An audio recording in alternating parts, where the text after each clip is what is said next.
now it's 7:15, time for Front Row with John Wilson. Hello, we review 28 Days Later, a British horror film from the makers of Trainspotting and The Beach. We discuss whether The Osbournes, about life in a heavy metal family, is a documentary or an improvised soap opera. Author Julian Barnes puts his index finger to good literary use, and conductor Michael Tilson-Thomas on why many composers save their best till last. At 9:30.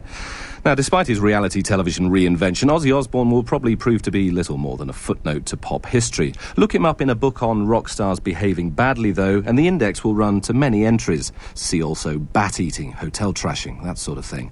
There's nothing so racy among the contenders for this year's prize for the best book index, to be awarded later tonight. The Oxford Textbook of Orthopaedics and Trauma is in the running against the Journal of the British Archaeological Association. The annual Wheatley Award aims to highlight text that always gets buried at the back, printed in the tiniest typeface. But as Front Row discovered when we spoke to author Julian Barnes, to index writer Hazel Bell, and to Professor of English Steve Connor, there's a fine art to compiling the perfect index.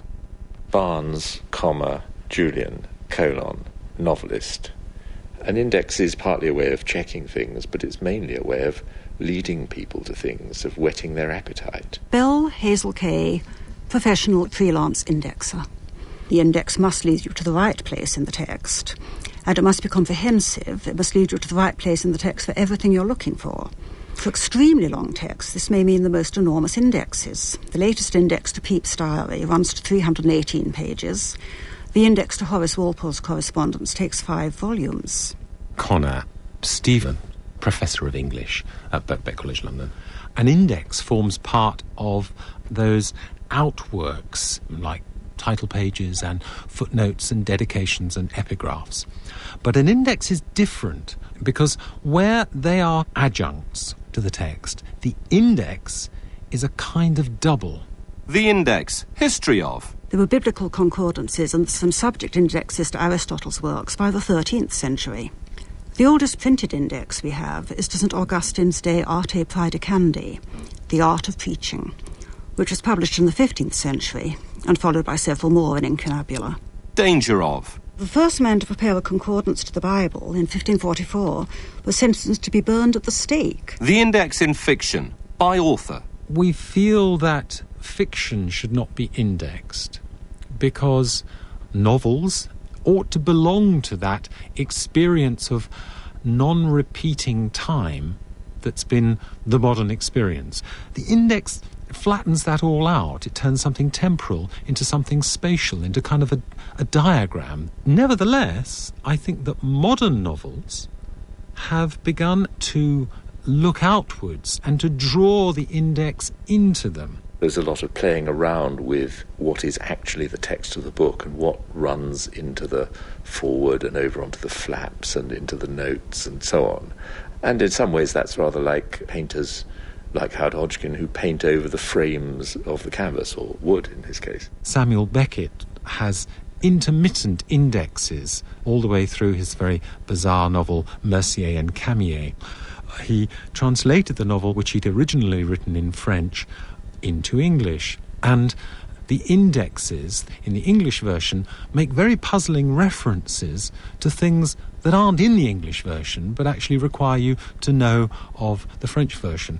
There is one reference, no mention of the sack, and indeed there is no mention of the sack in that chapter in the English version, though there is a mention in the French version you have at that point in your hands.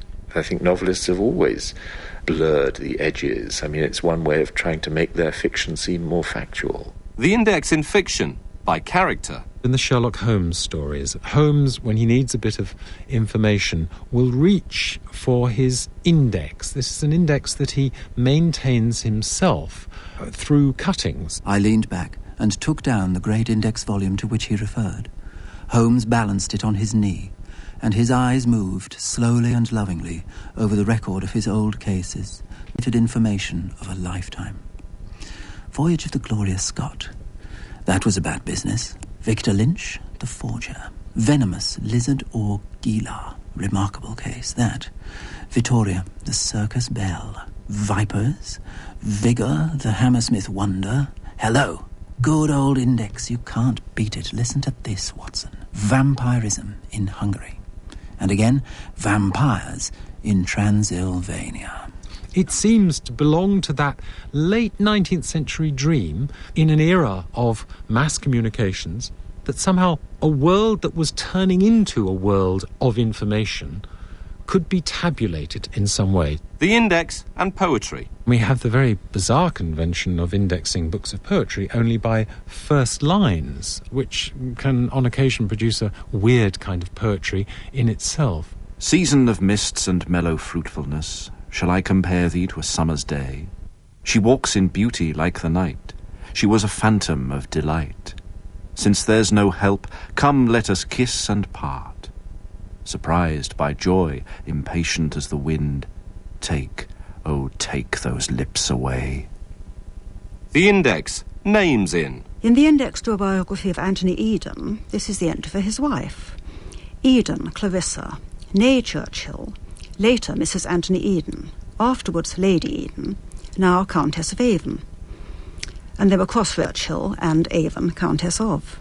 The index and humour. Although an index has to be valid as a finding aid, there even is scope for fun and irony in them. I remember I was trying to index Gustave Courbet, the famous French painter, and I suddenly realised that actually you could narrate his whole career just using words ending in ism. And so the index entry for Courbet goes realism, careerism, Yevtushenkoism, egotism, modernism, snobism, anti-imperialism, alcoholism. Gamesmanship has in his index billiards, use of telephone in, squash rackets, nose-blowing and... Cabbages bring heaviness to the soul, and kisses, honest and otherwise. Prussia, impossibility of war with. Bourgeoisie, gleefully spanked. The index as biography. Lamont, Norman, alcoholic purchases, credit card excesses, unwittingly rents basement to flagellant prostitute, accident prone, sacked, and then the final humiliation, taste in art criticised by Marina Warner. And obituary. Barnes, comma, Julian, colon, novelist, born Leicester, page 7, brought up London, page 8 to 12, wrote books, page 12 to 300, died, page 400. Julian Barnes, Hazel Bell and Steve Connor all had their fingers on the index for Front Row. Finally tonight, film director Ken Loach launched a very public... Tonight's Front Row was presented by John Wilson. The studio producer was Nicola Holloway. And if you'd like further information about anything you've heard on Front Row this week, you can phone Radio 4 on 08700 100 400.